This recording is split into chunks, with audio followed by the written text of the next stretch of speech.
Hey guys, what's up? Pete Servold here, founder and owner of Pete's Paleo and author of Paleo Eats, Real Food, Real Simple, and here with another PaleoHacks Facebook Live video. I am super excited about today's Facebook Live video. We wrote this cookbook. It's an awesome cookbook, and actually you can get it right now. We're giving it away for the cost of shipping alone. There's a link in the comments section. But let's be honest, if you don't have a good knife and if you don't know how to use it, all of this is going to be kind of useless. So I really wanted to take a few minutes today to show you how to sharpen your knife and then how to use it to get some basic knife skills.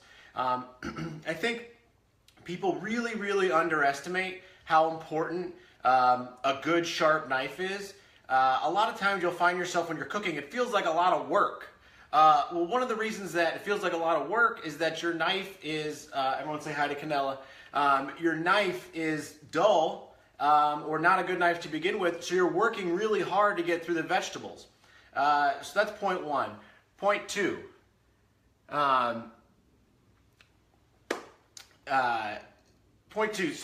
want to make everything the same size. If you're just kind of haphazardly cutting away at things and making things different sizes, what you're going to have is uneven cooking and it looks ugly. So a lot of times people say, oh, you got to make everything the same size just so it looks pretty. Well, that's obviously you want it to be pleasing to the eye, but most importantly, you want everything to cook evenly. You don't want to have one piece of sweet potato be mush and the other one be taste like a raw carrot. So today I'm going to kind of walk you through how I sharpen my knife, the different kind of methods that you can use to sharpen your knife, and then I'm going to take you through some basic knife skills. I'm going to go ahead. Is everyone hearing me out there? Please let me know where you're at. Awesome. Jacksonville, Florida, what's up? We're going from the ATL right here. I'm going to show you how to sharpen the knives, Pamela. Don't you worry. So everyone can hear me? We good? All right, so I'm going to push the camera down now so that you can see the cutting board and really see what I'm doing while I'm doing it, but don't worry, this face didn't go anywhere and I can still see the screen. Feel free to kind of put your questions in. We'll do a Q&A question session at the end, so if you want to kind of wait to do the questions till the end so that I can make sure that I see them all.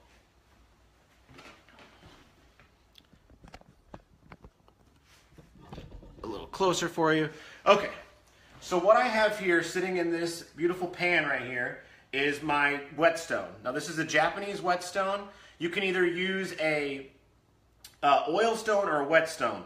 I prefer whetstone. Now this is a just general Japanese knife. This is obviously a little more expensive than you probably need to start off. My favorite knife for starting is a Wusthof Classic. They're $80. I still have the first Wusthof Classic that I got 12 years ago when I started culinary school, and it's still one of my sharpest, most dependable knives.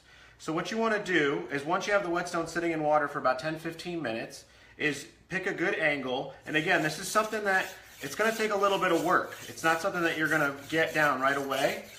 And I'm kind of pushing a little harder on the stone as I'm coming towards myself, and then just kind of grazing it on the way back, cleaning up what I just took off.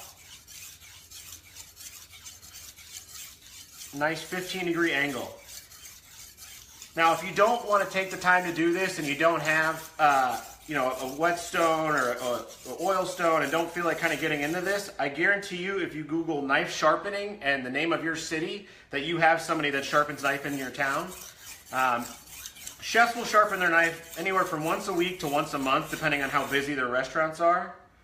But you at home, you're going to sharpen your knife maybe once or twice a year. So this isn't something that you have to do a lot of, but once you do, you'll see how perfect the knife is and how much more enjoyable it is to cook with.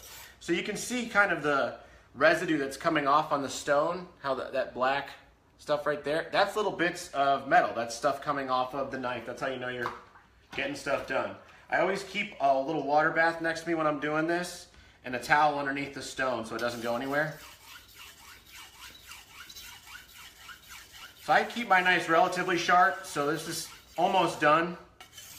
If you haven't sharpened it in a while or it's been a long time, you want to kind of really push into the knife when you're doing this. All right, so you can see the little bits of metal that I took off there. I'll go ahead and put my whetstone back in the water bath. Move that to the side for now. All right, so now that we have a sharp knife, my wife just told me to push up a tripod. I know, I wanted you to be able to see the cutting board. Don't worry about my pretty face. It'll come back for the question and answer session.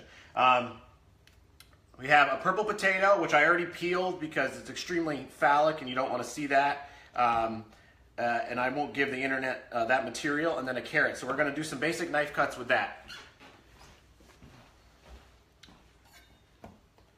Biggest thing when you're dealing with unruly kind of like roll around all over the place root vegetables that might be intimidating is that you need to give yourself a flat surface. So I'm going to take off just the kind of the weird ends off of the potato. I'm going to cut it in half so that I have a more workable piece. And then the first thing I'm going to do is take a very tiny sliver off the side, and now it can't go anywhere. Now you've got a nice stable base to work from. Now when you're working with a nice sharp knife, you don't have to push very hard, and you're just going to come down. Now the first thing I'm going to teach you is kind of a small dice, which is a very useful cut. So you're looking at like a 1/4 inch thick piece there. So this doesn't have to be perfect. I want you to remember that.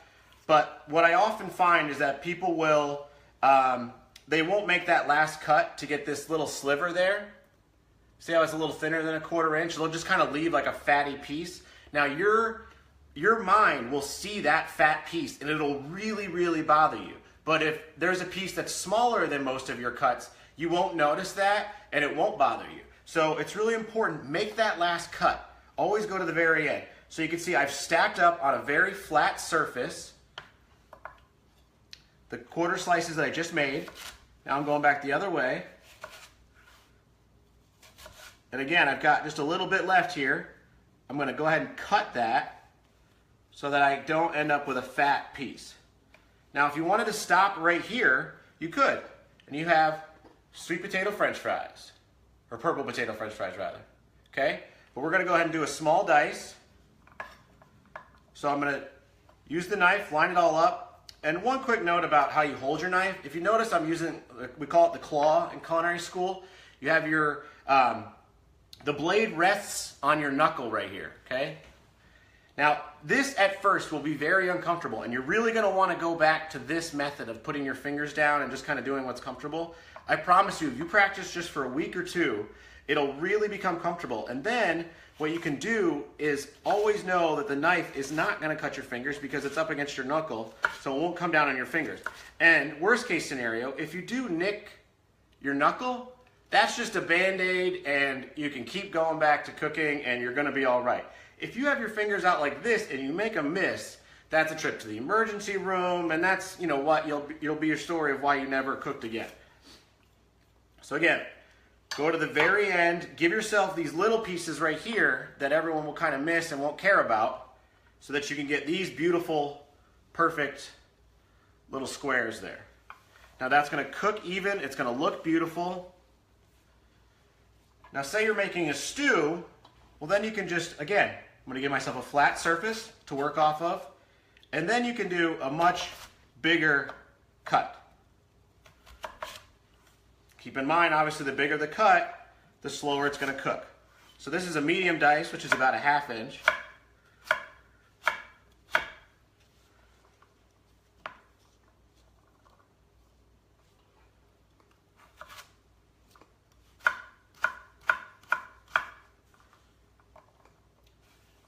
There's your medium dice. Now I'm going to show you how to get real fancy. So I showed you about a knife. Have I talked to everyone about this before? This is a little Swedish vegetable peeler. They're a couple dollars, and I just cannot recommend enough that you get one of these. I have like 4 in my kitchen at all times so that I can give them out to a friend if they say they don't have them. Incredibly efficient peeler. Much better than the regular old vegetable peeler that you see all the army guys use and your grandma made you use when you were helping in the kitchen. These kind of scraps like this, I save these. I have a Ziploc bag that I keep in my freezer. So when I go to make stock, I've got carrot and onion and celery scraps that I just throw into the oven. Or throw into the stock rather. So again, got a big rolly kind of crazy all over the place carrot. I don't want to cut myself. Take the ends off. Give myself a workable piece. And a flat surface. Now with carrots, you can do obviously the rounds that everyone's seen, but what I like to do is they call obliques, and this is really good for stews. So you do it at a 45-degree angle like this, and then you roll it towards you. 45-degree angle, roll it back, roll it back. So this is kind of a large dice, but it actually looks a little nicer. So you can see those right there, little rondelles for stews. Now I'm going to show you a really cool cut that is really, really pretty. I highly recommend that you can use it for salads. You can use it for quick sautés, especially for things like carrots, potatoes, and things like that that you want to cook really, really fast. Anyways, the smaller the dice, obviously the faster it cooks. I know that seems pretty obvious, but it's something to note when you're doing sautés, if you're doing a stew. Obviously a sauté, you're going to want something really small so you can cook really fast and get it over with. So this is a 1/8 of an inch. So nice and tiny. Find your spot, push into the knife. Again, a nice sharp knife is going to go right through and straight down. Another thing that'll mess up your knife cuts is not having a sharp knife because the knife can't go through the vegetable. Okay? So I've got my little strips here. All 1/8 of an inch thick, stacked up on a flat surface. Now back through, nice and skinny.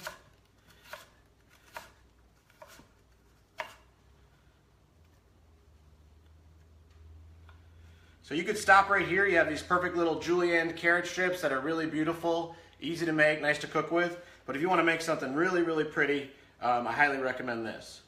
Going back through one more time, use the knife to push everything in together, and then make sure you got your claw going.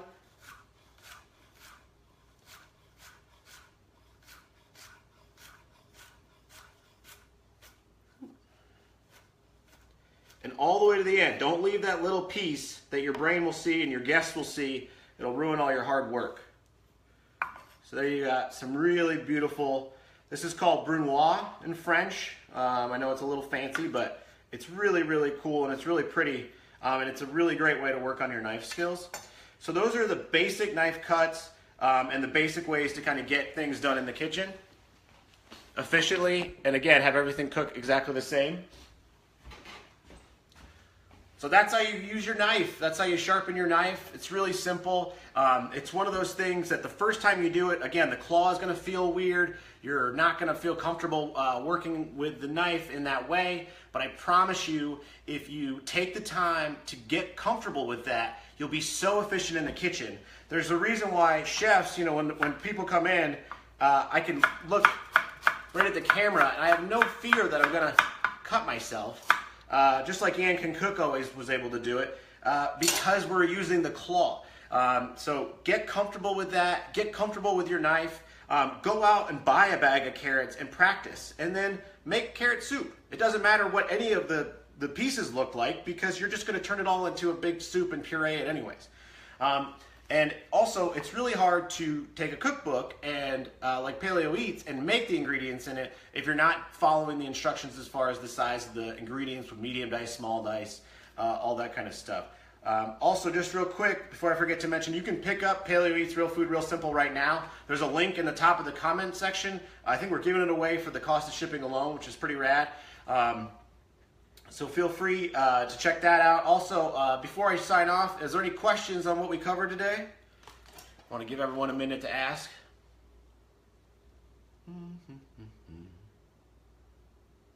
All right, I guess I did a fantastic job explaining it because there's no questions.